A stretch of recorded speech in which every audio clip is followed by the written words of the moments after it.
बानी हम नहाइले आज शैम्पू से, बानी हम नहाइले आज शैम्पू से, आवतारे सैया सखी टेम्पू से।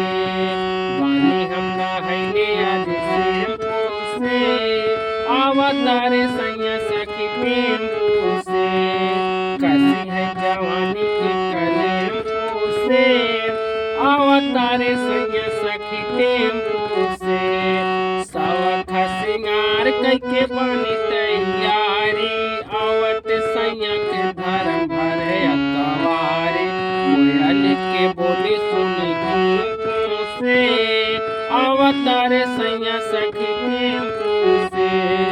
बानी हम नहाइले आज शैम्पू से, आवतारे सैया सखी टेम्पू से।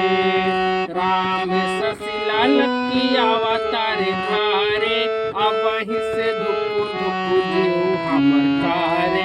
बाते भइल राला सोनू पप्पू से, आवतारे सैया सखी टेम्पू से, आवतारे सैया सखी टेम्पू से।